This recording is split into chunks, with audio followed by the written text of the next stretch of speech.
Hello everyone, I'm a rank 1 3300 XP Windwalker, and I'll be doing an in-depth Dragonflight guide on how to play Windwalker.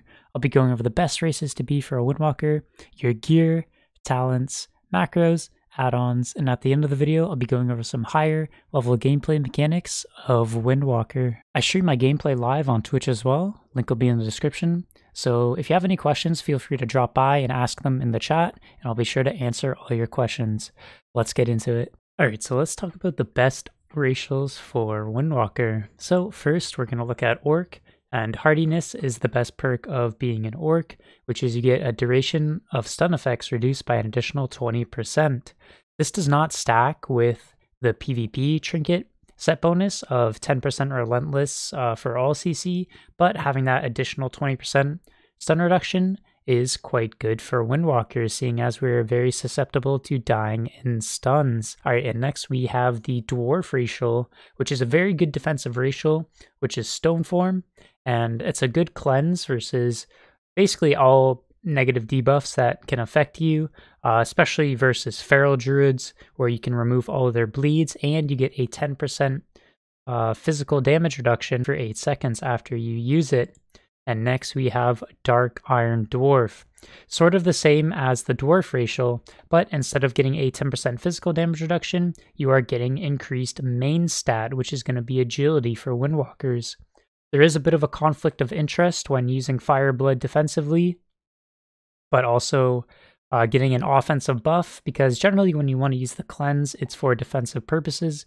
So it's not going to be all the time where you can weave in some burst into it, but if you can, then that is great as well. And lastly, we're going to look at Night Elf. Shadow Meld is a very strong racial. If used correctly, you can avoid crowd control from Shadow Meld, like Shadow Melding Storm Bolts and any other CC you can think of if you time it correctly.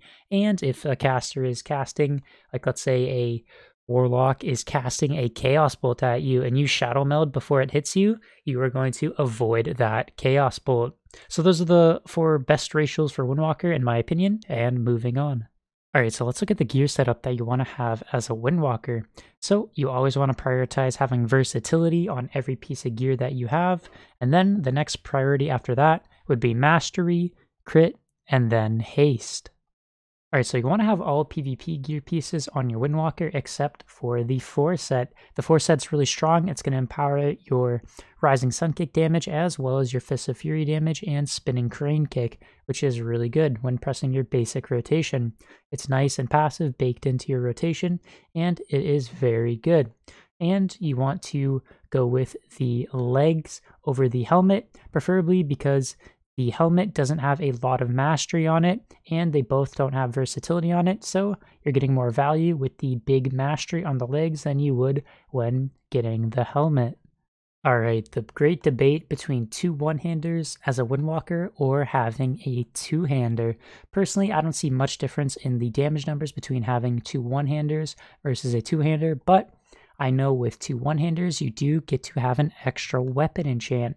So 1 weapon enchant, Sophic Devotion, and the other one, Wafting Devotion. So one of them is going to give you a bunch of agility, and the other one is going to give you a bunch of haste on a proc. With having that extra weapon enchant, I'm going to put it in favor of the 2 one-handers for that reason. In this next portion of the video, I'll be explaining what talents I'm taking, why I'm taking them, and a few tips on how to use certain talents effectively. So first, we're going to look at the monk tree on the left. We're going to start off with Soothing Mist, Roll, 2 Tiger Tail Sweeps, Vigorous Expulsion, Instant Vivify, then we're going to go with Calming Presence, Target's Lust, Disable, Paralysis, Improve Paralysis, and Detox.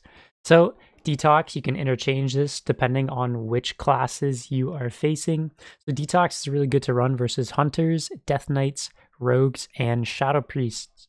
So if you're versing a Survival Hunter, you can dispel Serpent Sting, which is a big part of their damage, and versus all specs of Hunters, you can remove Spider Venom, which is a PvP talent, which will silence your partner, and it is a poison. So you can use Detox to dispel your healer or any caster DPS you're playing with out of Spider Venom, which is really good to watch for. Versus Death Knights, you can also dispel Frost Fever and Virulent Plague, which is a bunch of their damage. So just pressing Detox versus Death Knights is really good as well. And versus Rogues, you can dispel their deadly, crippling, and wound poisons. So it's good to dispel your poisons. If you get away from a rogue, you can dispel your slow if they're not able to reapply it, or the deadly damage, or the Mortal Strike effect from wound poison. Versus Shadow Priests, they have a spell which is called Devouring Plague, and it puts a disease on you, and Detox is really good for taking that off. I'll go into later what you can substitute Detox out for, depending on the matchups, but if you're versing one of those 4 classes, I would recommend taking Detox. Next, we're going to go with Ferocity of Zuin with 2 points. We're going to go with Spearhand Strike, Fortifying Brew, the cooldown reduction of Fortifying Brew.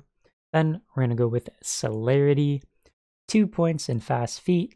Going to get our Port, Ring of Peace, Diffuse and Dampen. Then we're going to go with Improved Touch of Death, Strength of Spirit. Then we're going to go with 2 points in Escape from Reality, 2 points in Save Them All, and 1 point in Summon Jade Serpent Statue.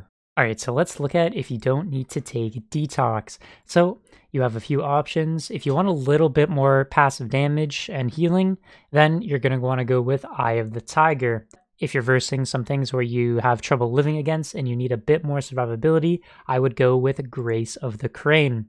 All healing taken by 4%. This includes all of your heals and heals by other players. So your healer or an off DPS that may be off healing you will also get their healing increased as well.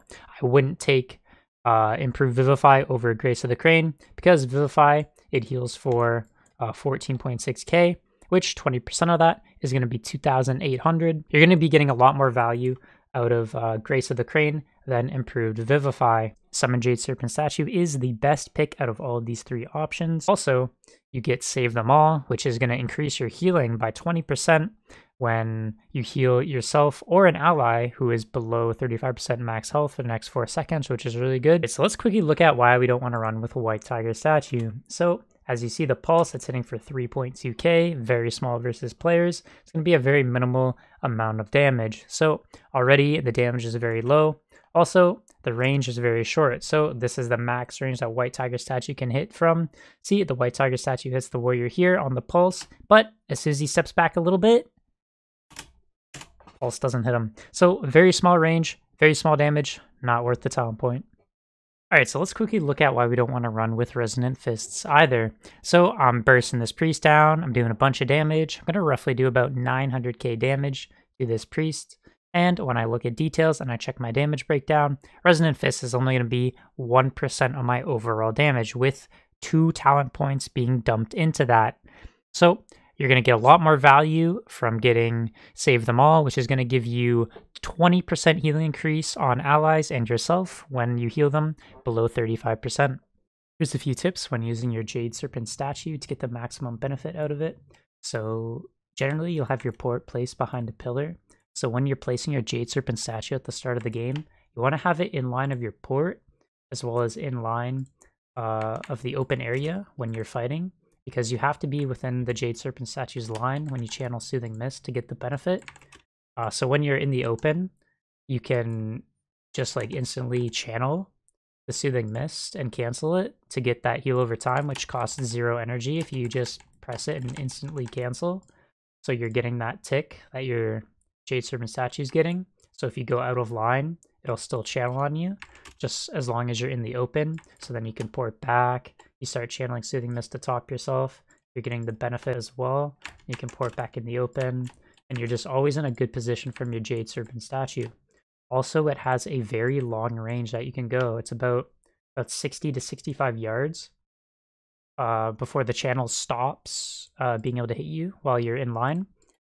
So you just don't want to line of sight the Jade Serpent Statue. So this is 40 yards right here from my port. As you see, 40 yards it goes. I walk about another 20 yards here, I'll also get the channel. But if I go just a little bit over here, I don't get the channel anymore. So it's about 60 yards where you get the benefit of your serpent statue. So you always want to keep that in mind when placing down your jade serpent statue.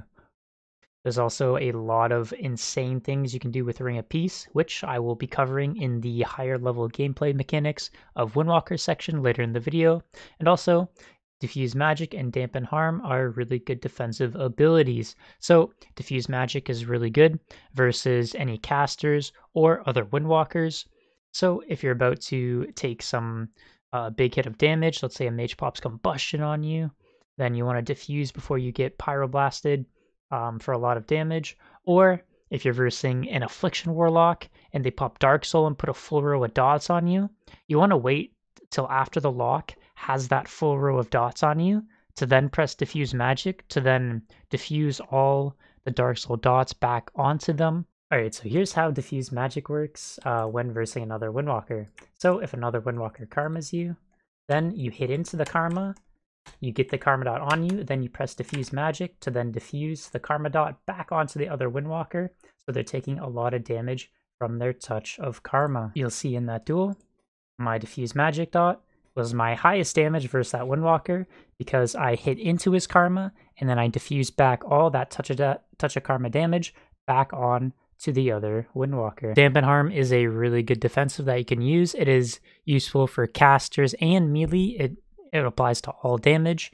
So with any damage reduction, you want to try to press it at a high HP before the damage is taken to then reduce incoming damage. Because if you just press a damage reduction when you're lower HP after you've already taken the damage, then it's not as effective and you're not going to be reducing much damage because you don't have a large health pool and you can be killed through it. So when you're trying to use Dampen Harm, you want to press it at a high HP, preferably before an incoming stun. Let's say you're versing a rogue and you know he's having his kidney shot come off cooldown in a few seconds. Right before he's able to kidney shot you, you want to Dampen Harm so you can try to pre-Dampen Harm the incoming stun. This applies to many other classes, or if you know you're about to take a big hit of damage, then you want to try to press Dampen Harm before you take that damage. Here's an effective way to use your Escape from Reality talent when kiting on a Windwalker. So let's say we have the map hook point, for example,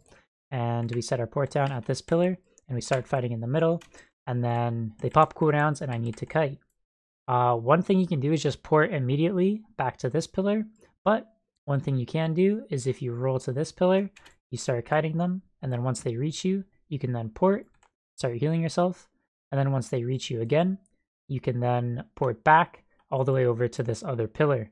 So you're double line of sighting them on one pillar, and then you port back to the other, and it's very effective to do that way. And then off that, you can continue kiting to your next LOS as you kite and you heal.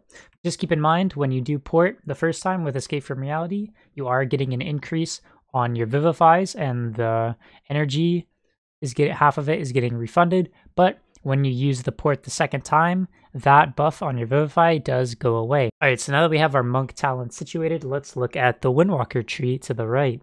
So we're going to go with Touch of Karma, Ascension, Power Strikes. Then we're going to go in the right side of the tree with Hardened Souls, Flying Serpent Kick, 2 points, and Flashing Fists. Then we're going to go Open Palm, Glory of the Dawn, Strike the Windlord, Thunder Fist, Hit Combo. Then we're going to go with Storm, Earth, and Fire, Drinking Horn Cover, Invoke Zuen, Teachings of the Monastery. Then we're going to go with Inner Peace and Dance of Chi-Ji. So for the bottom half, we're going to go with Fury of Zuen, Empowered Tiger Lightning, 2 points, and Rising Star. Then we're going to go with Feline Stomp, Feline Harmony. And then for the last points, we're going to go Zuen's Battle Gear, Transfer the Power, Invoker's Delight, and Skyreach. First of all, you don't really want to run with Touch of the Tiger. Tiger Palm does a very small amount of damage, and increasing that damage is not worthwhile. And you have a lot of better options on this side of the tree. Next, Mark of the Crane is more of a PvE talent. You're going to have to run around and hit a bunch of different targets to then acquire stacks, and then your stacks drop in 20 seconds, which only increases your spinning crank kick damage, which you're only pressing on a Dance of Chi-Ji proc. Next, Rushing Jadewind does very small damage. more of a PvE talent. It costs a chi, and again, you're not working in with your damage modifiers on your main rotation. And Bone Dust Brew, it's just very RNG based, and you're gonna have to drop 5 talent points in the bottom tree to then get Bone Dust Brew and Attenuation, which increases the damage of Bone Dust Brew. So Bone Dust Brew is not a very good option. Also, you do not need more damage increases on your Touch of Deaths. Alright, so the reason why I don't take any damage modifiers to increase my Touch of Death's damage is because I'm still able to kill people and Touch of Death them through Pain Sup and Dispersion. So Pain Sup is a 40% damage reduction, and Disperse is a 75% damage reduction. But when I get them into Touch of Death range, without these talents, I'm still able to kill them through these damage reductions. A lot of people ask whether you pick Storm, Earth, and Fire or Serenity. In my opinion, Storm, Earth, and Fire is a lot better than Serenity for a few reasons. First of all, Storm, Earth, and Fire, you do get a 26% damage increase when you do press it, whereas Serenity, you get a 15% damage increase, and Serenity's on a 1.5 minute cooldown with only 1 charge. With Storm, Earth, and Fire, you do have 2 charges, which is going to line up a lot better with your Strike of the Windlord and your Leg Sweep. And Strike of the Windlord is by far your highest damaging ability, so making sure that you pair your Storm, Earth, and Fire with your Leg Sweep and your Strike of the Windlord is going to be putting out a lot more damage. And if you save your Storm, Earth, and Fire for Leg Sweep, you will always have a Storm, Earth, and Fire for every Leg Sweep that you do. To run Spiritual Focus, you will have to drop Inner Peace and Dance of Chi-Ji to go with Meridian Strikes, which leads into Spiritual Focus. So Meridian Strikes is just not very useful. You don't need any increased damage on your Touch of Death, as well as 0.35 seconds cooldown reduction on your Touch of Death every time you press an ability is just not very useful at all. Also, Spiritual Focus, every 2 chi you spend, you get a 1 second cooldown reduction on your Storm, Earth, and Fire, but when you do press Storm, Earth, and Fire, you want to be pairing a Storm, Earth, and Fire with a Leg Sweep to then combine your crowd control with your burst cooldowns. So you will always have a Storm, Earth, and Fire charge for every Leg Sweep that you will do without the talent. And also in Arena, you won't be getting full uptime as a Windwalker because a lot of the playstyle is going in, doing your burst window, and then porting back, kiting, not even taking into account any crowd control that you might be in within the arena. So you're not going to actually get that much benefit out of Spiritual Focus in an arena, and instead I like to go with Inner Peace and Dance of Chi-Ji. Alright, so here's why Phaeline Stomp is really good with Phaeline Harmony. So Phaeline Stomp, when you press it with the Phaeline Harmony ability, you are getting 8% increased damage on your target for 10 seconds. So it's really good to press Phaeline Stomp before you then go into your burst sequence. And the reason why you don't want to run with Wave the Fae with Phaeline Stomp is it's just not worth the talent point in the bottom row, because the bottom row is so precious and there's a lot of good abilities down there. The initial damage of Phaeline Stomp isn't actually that high, so increasing that damage by 10% per target hit is just not a very good use of your talent point. Alright, so here's my thoughts on Whirling Dragon Punch in Dragonflight. So, as you know, with these new talents, you're getting a lot of enhancements throughout your basic rotation of using Tiger Palm, Black Oak Kick, Rising Sun Kick, and Fists of Fury. So they all complement each other very nicely. So when you are pressing them, you're empowering your other abilities by giving them stacking damage increases, and also you're resetting the cooldown of with your Black Oak Kick of Rising Sun Kick and Fists of Fury. And when you Tiger Palm, you're getting additional Black Oak Kick to then reset the cooldown even further.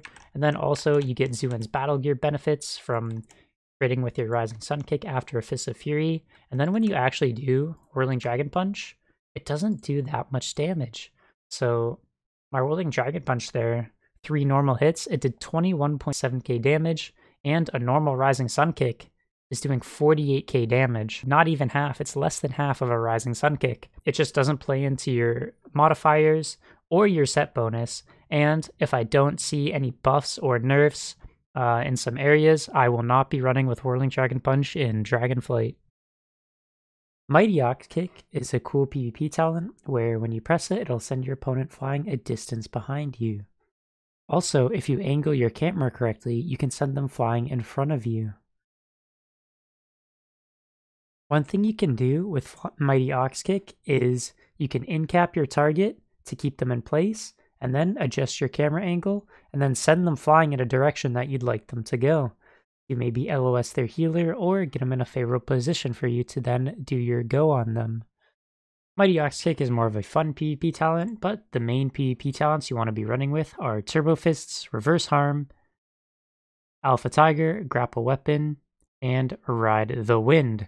So Turbo Fist is really good versus all melee DPS. Versus Marksman Hunters, you cannot parry any aim shots. So when versing Hunters or Casters, when there is no melee on the team, I'd like to go with Ride the Wind for the movement speed instead of Turbo Fists, as well as clearing your slows.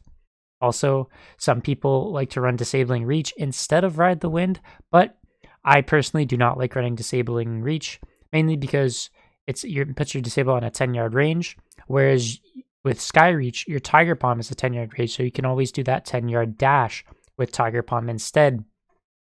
As well as, instead of running Disabling Reach, you get that movement speed benefit, and it clears your slows when you do Flying Serpent Kick, so that's why I like to run Ride the Wind over Disabling Reach versus Casters when you don't need Turbo Fists. So Reverse Harm is really good. I like to run Reverse Harm when you don't need to run Grapple Weapon.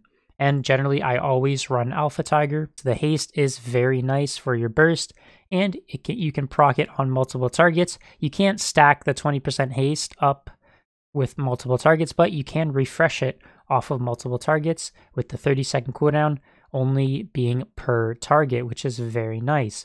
So when you want to run Grapple Weapon, the best times to run Grapple Weapon are versus Death Knights, Demon Hunters, Warriors, Rogues, and Marksman Hunters.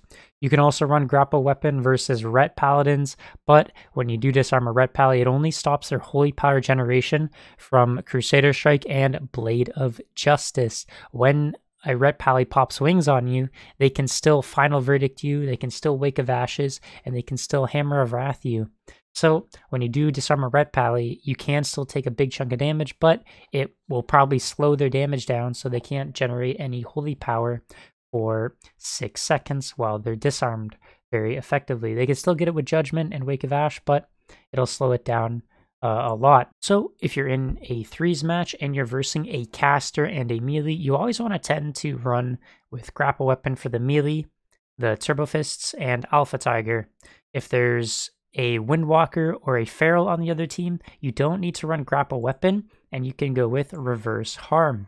So the reason why you don't want to disarm a Feral is it doesn't do anything, and when you do disarm a Windwalker, it'll only delay their Fist of Fury for 6 seconds, and if you do disarm a Windwalker while they're casting Fist of Fury, it won't cancel Fist of Fury. It'll basically just do nothing, and Windwalkers can press all your other abilities while you are disarmed. So instead, if you're versing a caster and a melee, which that melee is a Feral Druid or a Windwalker, this will be your setup. This is your setup versus caster and melee. That is not a Feral Druid or a Windwalker.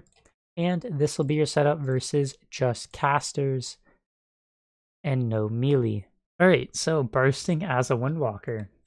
Generally, you want to be popping your Feline Stomp, getting your Tiger up, and pressing Tiger Palm to proc your Kiefers before you do that leg sweep go. But if you do leg sweep, you do only have 5 seconds while they're stunned, and then pressing Tiger Palm and then Feline Stomp can use up a lot of your globals and the leg sweep in the time where you want to do burst damage. So if you can pre-pop any of your spells before you leg sweep, like your Tiger, Feline Stomp, or proc your Kiefers, it's good to use up globals before your leg sweep.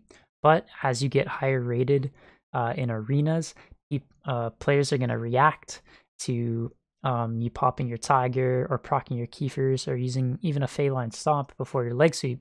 They're going to pre-pop a defensive cooldown, or they're going to like kite away, or they're going to like use something to CC you so that you're unable to touch them and connect on your burst window. So to make it less obvious that you're going to do a burst window and gives them no time to react, what you can do is you can incap them into the leg sweep and then do your burst window. But if you do incap into leg sweep, if you do pre-press your Tiger, that can break it. So one of the less obvious globals that you can do is Feline Stomp. So you'd always want to like Feline Stomp before you do that burst window. And then you'd want to leg sweep, Tiger Palm to pock your Kiefers. Then you'd images, Strike of the Windlord, Tiger Palm again, Rising Sun Kick, Tiger Palm, Fists of Fury. Assuming you have no chi, and you'd have to build with Tiger Palms in between. But always making sure to have your Kiefers up before you do your big damage ability, so you're getting that 50% crit. And also having your Feline Stomp active before you do your big damage ability, so that you're getting that 8% damage increase when doing that as well. And you never want to press Fists of Fury right after you press Strike of the Windlord if you're able to get multiple targets with your Strike the Windlord for your Thunder Fist, which I will go into more detail in the next clip. So one thing to keep in mind when using Strike of the Windlord is you always want to try to line up more than one target if you can. It's got a big range on it, so you can still hit more than one target from far away. You're able to angle your camera right, and you want to get those additional Thunder Fist stacks, which is going to be a lot of your damage in your burst window. And also try not to use Fists of Fury right after Thunder Fist if they are stunned and you want to do a burst window, because while I'm casting Fists of Fury, I'm not actually auto-attacking, and I still have my Thunder Fist stacks. So you want to be using your Rising Sun Kick, or your Blackout Kick, or just like your basic rotation other than Fists of Fury, so that you're able to proc your Thunder Fist stacks off your Strike of the Windlord, and then you want to go for the Fists of Fury right after.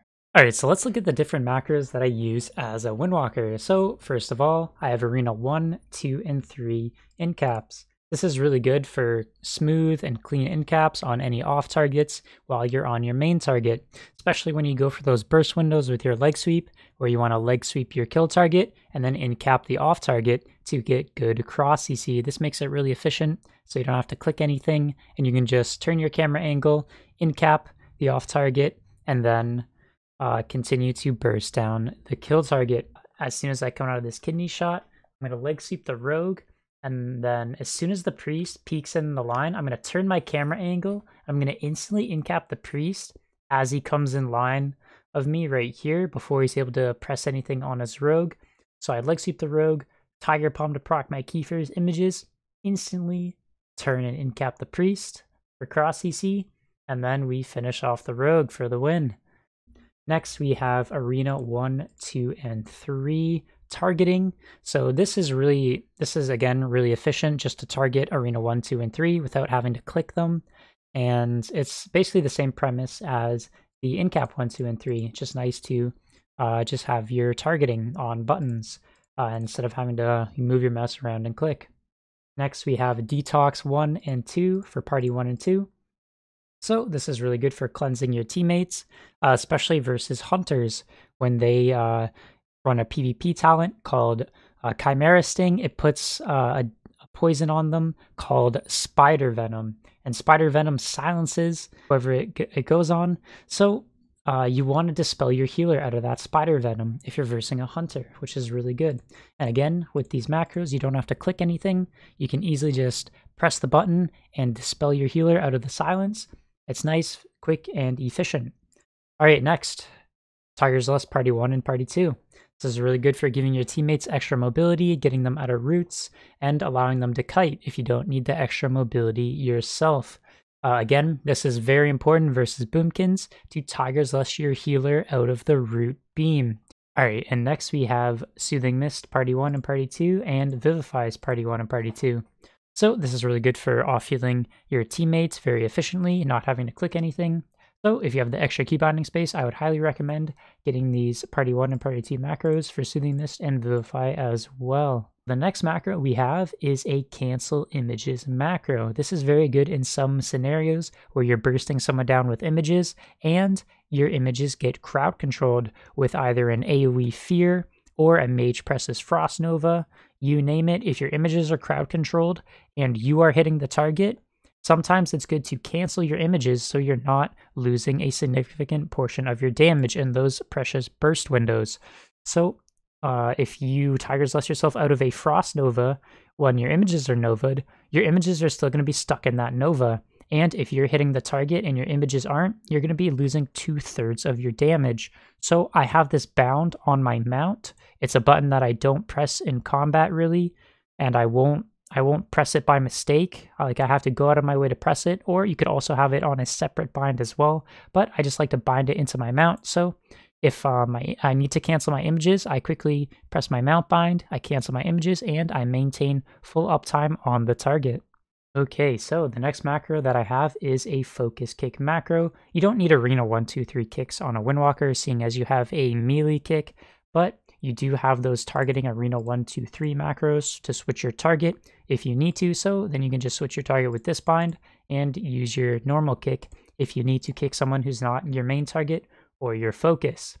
And next we have a simple macro. It's just my tiger macroed in with my orc racial with the blood fury. They share the same cooldown, and when I pop my tiger, I'm going to want to burst someone down. So I just have those macro together to make it plain and simple. And finally, I have a rising sun kick macro. So this is just my rising sun kick with my pet attack and my tiger leap. So I always control my tiger, so it's maintaining full uptime on the same target that I'm attacking. And I also have my provoke in here, my taunt. It's good to keep people in combat, especially rogues if they're getting away from you. Provoke is off the global cooldown, and it has a 30-yard range. So if you just press that when they're running away from you, it'll taunt them and it'll keep them in combat, and it'll be good so they don't get re-stealths. So yeah, with my pet attack and tiger leap, if my tiger leaps on cooldown, it's going to do the pet attack, so it'll just run my tiger towards the target that I'm attacking. So I'm making sure my tiger is always attacking the same target that I am. I will have all my macros posted below this video in the description, so if you want to use any of the macros that I use, then be sure to check out the description and copy paste all of the macros that you'd like to use. Here are the PvP add-ons that I use and I recommend you getting. I use Gladius, Omnibar, big debuffs, weak auras, and details. So Gladius is a very useful add-on to track your stun DRs and Incap DRs, and you can see enemy cast bars with it as well. Also, it shows when they use their trinkets, so keeping track of when they have their trinkets available is very important, and I'm always referencing my Gladius and looking at it in arenas, so Gladius is a very big add-on to have. Next is Omnibar. I have a separate Omnibar video going through how I set up my Omnibar and different things you can do with your Omnibar, but that'll be linked in the description down below. Omnibar basically tracks enemy cooldowns, and it is a very useful add-on to then know what your opponents are going to do and how to play accordingly and make some outplays. A great thing you can do with your Windwalker mobility and your insane arena awareness from watching this video is to eat some traps from a Beast Mastery Hunter. So here you have your Omnibar installed, and you have the Intimidation stun, and you're watching for that, and you see your healers in a full Intim stun, and you don't want your healer to get trapped. What do? You do a 180, you serpent kick on top of him, and you eat the trap. And you go right back to damaging your target.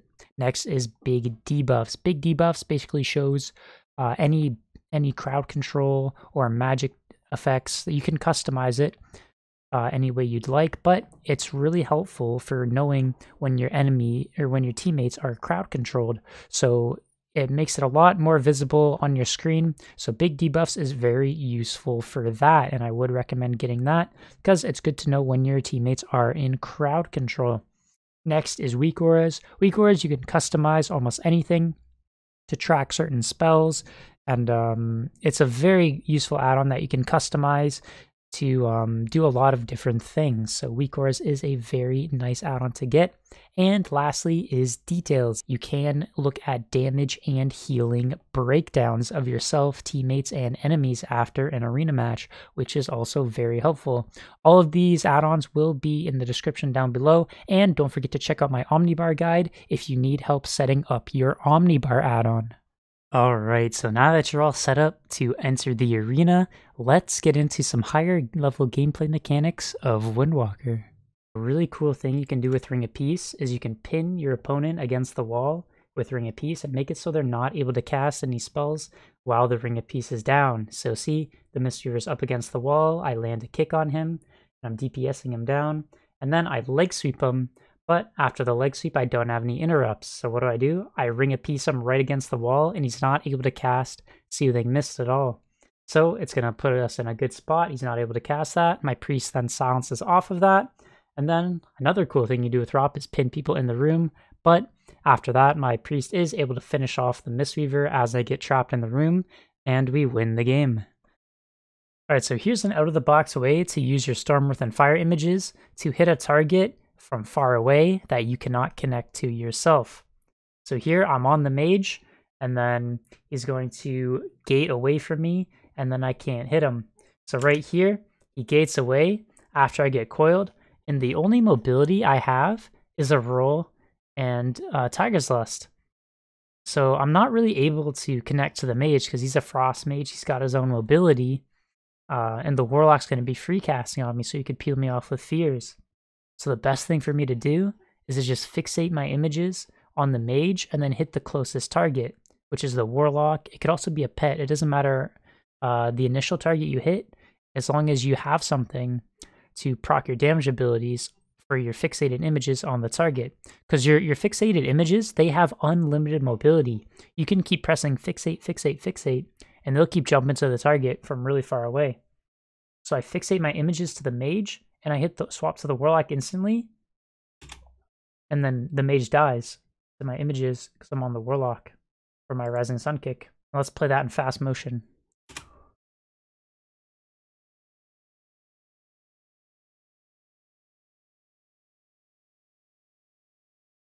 Boom, mage is dead. He pops Wall Dark Soul, I instantly port. And another great use for Ring of Peace. He's got those Wall Dark Soul Chaos Bolts coming. My healer's in the middle of the map, he's in trouble. I don't have Incap or Leg Sweep to stop him, and I can't kick it. What am I going to do? Just Ring of Peace the Chaos Bolt, and my healer's good. Another great thing to practice doing as a Windwalker is as soon as your healer's in CC and you haven't committed any damage or you don't have any kill pressure, you just want to kite out the cooldowns while your healer's in CC so you don't have to use any cooldowns of your own. My healer gets Intim stunned into a potential trap, but I Incap the Hunter to break it up, but I see the Priest get a fear on my healer, so I'm just going to port right away. The Hunter has his big offensive cooldown up. I haven't committed anything in this match yet. They've instantly CC'd my healer and popped all their cooldowns. So I'm just going to port away. I'm going to kite. My healer's in a fear. He traps off. Nothing I can really do. So I'm just going to kite around, heal myself up with Vivifies around the pillar. And then once my healer's out of CC, I can then go offensive on the Priest without having to use any of my defensive cooldowns or my trinket, while they have just used their whole CC go and all their offensive cooldowns, and I had to trade nothing. When kiting a warrior, try to keep in mind that usually when you port, he's going to be using Heroic Leap to chase after you. That's a really good opportunity to use your Ring of Peace. So before I port, I'm wanting to bait out his charge by running away from him, not using my port yet. And as soon as he charges to me, I instantly want to port his charge, which I do. Since he has this Heroic Leap available, I'm always keeping my eyes peeled after I port to use my Ring of Peace. So I reset my port, I go to heal up, have my Ring of Peace ready, and as soon as he leaps back up, I'm Ring of Peacing him off the map. He's unable to connect, and I top myself off with some Vivifies. So I'm sure you already know that you can roll forward as a Windwalker, but you can also backpedal roll and strafe roll. You always want to bait out the charge with your either roll or Flying Serpent Kick, so you can bait the charge out, port the charge, and then Rop the leap. So, because I'm ready with my Ring of Peace, because I know what he's going to do, I'm behind LOS, he can't charge to me because I'm line of sight. What he can do is he can leap.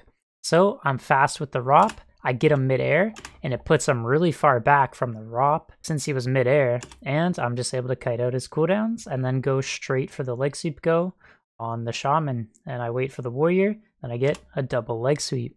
When you do go for those burst windows on Windwalker, you want to make sure that you're cross-CCing your enemies as best as you can. So here, the Priest has no trinket, but the Demon Hunter has his trinket coming up in 5 seconds, and my leg sweep is up in 5 seconds as well. So if the Demon Hunter trinkets out of that CC and peels me, then he can save his priest with either a stun on me or an incap on me or darknessing his healer. So when I do go for this leg sweep go right here, I want to make sure that they're cross CC'd. So my priest gets a double fear, and then I leg sweep, and then I do my go on the priest. But I do have my incap available, and I'm watching the demon hunter on his trinket. So as soon as the demon hunter trinkets, I instantly incap his trinket, and then I'm able to finish off the priest. Just making sure he's not able to save his healer in any way, and I'm not disrupted on the go. Always try to look for those double or triple leg sweep opportunities as a Windwalker for the cross CC on your burst. See, I hold my burst here so I get that double leg sweep, and since the warrior's cross CC'd with no trinket, we're able to kill him, and without him peeling me or being able to save his healer. Another great use for Ring of Peace is to ring a piece one person on top of the other to then get a double leg sweep. So here I'm in a 1v2 scenario on my stream, and the rogue and the priest aren't grouping up, and they're not giving me the double leg sweep very easy. So as soon as I see the priest slip up and try to then run away from me, but he's also running a bit towards his rogue, I'm going to incap the rogue in place before his kidney shot so he's not able to stun me. I'm then going to ring a piece the priest close to the incapped rogue. I'm going to bone dust brew with leg sweep, and then I'm able to finish off the rogue for the 1v2 for the stream. Twitch.tv/ZugZogTV, by the way. Also, ring a piece is really good to ring a piece a darkness. So here, full leg sweep on the healer, demon hunter darknesses, ring a piece him out, kill the healer. No darkness for him. If you're versing a priest, you can use your ring a piece on their dome to ring a piece them out of it and to kill them without having them access their dome of light, which is a really strong defensive cooldown for priests. One thing you can do with your Kiefer's mobility is you can have it teleport you when you press it if you're within 10 yards of the target. This can be really good for juking your opponent and having that extra mobility, a little outside of the box.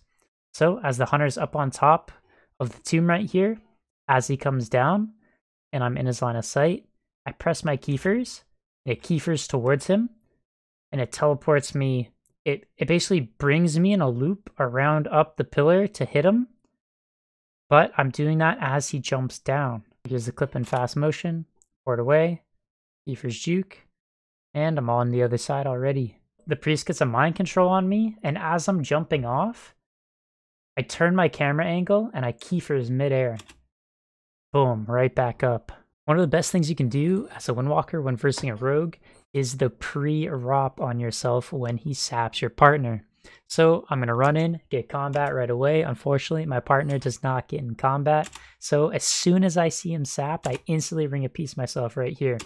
This is really good to have this ring a piece down because the rogue either, if he goes to step stun me, like step cheap shot or step kidney me, as soon as he saps my partner, when I place that rop down, he's going to get taken out of stealth and he's going to get knocked back when he stuns me. It's going to delay the stun by a lot on me. I'm not going to have to use my trinket, not going to have to pop any defensive cooldowns, and they're not really going to have an opener. Option number 2, he could just wait out my ring of peace duration while my partner is sapped, but when he opens, since my ring of peace is down for 5 seconds, my healer's only going to have 3 seconds left on his sap, so it's going to be really good for us, even if he does that. He does go to stun me here, so he step kicks me on my lightning here while I'm keeping combat. The ring of peace down also gives me time to get combat, so he can then swap the sap to me and then go on my partner because I'm delaying the sap on him. But because I ring of peace and I'm in combat, he either has to open on me or just go on my partner, but he can't CC me with sap. So it's really good for us. So when the rogue does open on me with that step kick, he's going to get knocked back by my ring of peace. So he went to step kick and try to stun me, but when he did that and pop stance and kick, my ring of peace knocks him back and he can't stun me. So what I'm going to do when that happens is I'm just going to walk away. I'm just going to strafe left over here. So I'm farther away as he's getting knocked back so he can't stun me. And as my ring of peace ends, and I see he's got 5 seconds left on his dance, I instantly disarm the rogue here. And my healer also has 1 second left on his sap. And the rogue has 5 seconds left on his dance. So when I disarm him right here, he can't stun me. And he can't use his dance unless he trinkets. And then if he trinkets, I'm just going to put him in a full leg sweep. So this really helps our opener out a lot. When they get low and you channel your Fist of Fury, you have that open global to Touch of Death. So as I'm channeling my Fist of Fury, I'm spamming my Touch of Death keybind. So as soon as he gets low and he's in Touch of Death range, I instantly Touch of Death him for the kill because I do have that open global from casting Fist of Fury. Ring of Peace is also a really good peel versus melee, especially when your teammate is in a stun. So here the rogue will kidneys my druid and pops Vendetta. So what I'm going to do is I'm going to cancel my Fist of Fury. I'm going to instantly Ring of Peace the rogue off of my druid. So my druid's not going to have to trinket out of that kidney Vendetta, and it's going to put us really far ahead in the matchup. Another great use for disarm is, let's say a rogue kidney shots your healer in a 2v2 match or even a 3v3 match. As soon as your healer gets stunned, you want to turn around and disarm the rogue on that kidney shot right here. As soon as I see my healer get kidney shot, I see it on my Omnibar, I see it on my frame. As soon as he gets kidney shot, I press disarm right there.